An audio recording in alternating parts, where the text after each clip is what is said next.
Good evening. Good evening from Tenali. ఈ రైలు పట్టాలు ఎక్కడికి వెళ్తాయి చెప్పబాయ్, చెప్పండి విషయాలుగా. రైల్వే స్టేషన్కి వెళ్తాయా? తెనాలి రైల్వే స్టేషన్కి ఈ రైలు పట్టాలు వెళ్తాయి. కానీ ఈ రైలు పట్టాలు ఎటు వెళ్తాయి తెలీదా? అబ్బా ఇటు చూడు రేపల్లి వెళ్తాయి అని చెప్పాలి. రేపల్లె ఈ రైలు పట్టాలు రేపల్లి వెళ్తాయి. ప్రస్తుతానికి అది రైల్వే లైన్గా మార్చారు. మీ పేరు చెప్పండి అబ్బాయి హుషారుగా. నీ పేరు పూర్తిగా రాజేష్ రెడ్డా? రాజేష్ రెడ్డేనా? రైట్, ధన్యవాదాలు. నేను తినాలి. మనం యూట్యూబ్ లోకి వెళ్ళిపోతాం. సుధాకర్ పరుచూరి అందరినీ హీరోలు చేసేస్తాను. ఓకేనాబ్బా? అట్టాక అయితే ఇది వైకుంఠపురం గుడి దగ్గర ఉంటాం మనం, అంతేనా? నేను స్టోరీలు ఏం చెబుతావా? రావా? రాజ్యాలు కానీ రైట్ అట్ట కాదులే, టైంపాస్ చేయాలిగా మనం. తెనాల్లో 3 కాలువలు ఉన్నాయి. ఇదేమో మొదటి కాలువ, ఆ పక్కన మధ్యలో రెండో కాలువ, చివరికి 3వ కాలువ. ఆ టెంపుల్ కోలేరమ్మ టెంపుల్. ఇదే వైకుంఠపురం. తిరుపతితో సమానం తెనాలికి. తినబాయ్ తిరుపతితో సమానం. 116 పెళ్లిళ్ళు అయినాయి అంట. ఒకే లగ్నానికి 116 పెళ్లిళ్ళు అయినాయి అంటే మన ఏడు వరకు. దారి అండర్ గ్రౌండ్ దారి. రైలు పట్టాలు మొత్తం రేపల్ దాకా వెళ్తాయి. తెనాలి నుంచి రేపల్ దాకా వెళ్ళిపోతాయి. ఇదే వైకుంఠపురం. నేటి రాజేష్ రెడ్డి అండ్ ఇద్దరు కపుల్స్, ఫ్రెండ్స్, ఇద్దరు ఫ్రెండ్సే.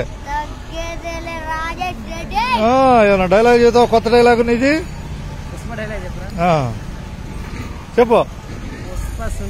నేను చెప్పనా?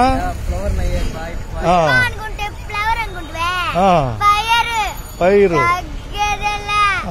నీకు మ్యూజిక్ పెడితే సూపర్ గా ఉంటుంది, అంతేనా? ఓకే. నేటి జనాలు తారీఖు చెప్పేవాళ్ళ? తారీఖు 29/9/2022. నేను సుధాకర్ పరుచూరి. యూట్యూబ్ లో తీసుకెళ్లిపోతాను నిన్ను. ఓకే. అందరూ ఆర్టీసీని ఆదరించాలి. ఎందుకు ఆదరించాలి చెప్పండి? నేను కండక్టర్ని కాబట్టి ఆర్టీసీకి ఒక ప్రయాణిస్తారు. నేను సుధాకర్ పరుచూరి తెనాలి పో ఆర్టీసీ కండక్టర్. ప్రతి క్షణం ఆర్టీసీ గురించి నేను చెబుతానే ఉంటాను. మామూలుగా ఫ్రాంక్ వీడియో అయినా కూడా చెబుతానే ఉంటాను. అయితే నా డైలాగ్ ఒకటి ఉందా బాయ్, పుట్టుకతో ఎవరు హీరోలు కాదు, ఉచితంగా ఇది లభించదని. అంతేనా కదా? ఇది రియల్ టాలెంట్ నీ దగ్గర ఉంది. ముందు భయం లేకుండా నిలబడ్డా వైకుంఠపురం దగ్గర, అంతేనా కదా? అది విషయం. నేటి జనాలి అందరికీ ధన్యవాదాలతో. ప్రపంచం మొత్తం వీక్షిస్తారుగా యూట్యూబ్ అనేది. అయితే సుధాకర్ పరుచూరులో కొట్టండి మీరు ఈరోజు.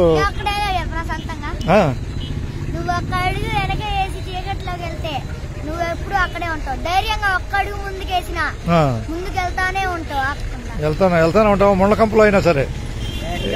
ఓకేనా సార్? అది ముళ్ళు పూలు 2 కలిసే ఉంటాయి. అదే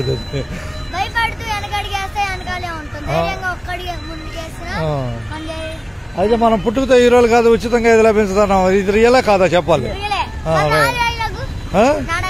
సూపర్, ఫెంటాస్టిక్ అనాలి, అంతేనా? ఓకే. పొగడపోతే మనిషి పైకి వెళ్దాం, అంతేనా కదా? చిన్న పొగడ్తలోనే మంచి విజయం ఉంది. పొగిడితే ఏమవుతుందండి? అయితే ఇంకో విచిత్రం చెబుతాను. కాదు, మీకు సరదాగా చెబుతాను. నేను మహబూబ్నగర్ జిల్లా రాజోలు చదివాను. నా ఊరు బురిపాలెం నాది. సుధాకర్ పరుచూరి ఏపీఎస్ఆర్టీసీ కన్నట్టు తెనాలి పో. నేను ఎక్కడ చదివాను? రాజోలి, మహబూబ్నగర్ జిల్లా రాజోలి. ఇప్పుడేమో జోగులాంబ జిల్లా. అది చదివితే విద్యార్థి నడవడిక మీద డిబేట్ పెట్టారు. మాట్లాడమని మైక్లో. అబ్బాయి మైక్లో మాట్లాడమంటే ఏం చేశారు? ఎవరు రాలా. నాకు తెలిసిన 2 మాట్లాడి నేను వచ్చేసి ఫస్ట్ ప్రైజ్, సెకండ్ ప్రైజ్ నాకు ఇచ్చారు. చప్పట్లు కొడతారా కొట్టరా? అంతేనా? అంటే ధైర్యం, నువ్వు అన్నావు చూసావా ధైర్యం అనేది, ఆ ధైర్యమే మనకి విజయం. ధన్యవాదాలతో.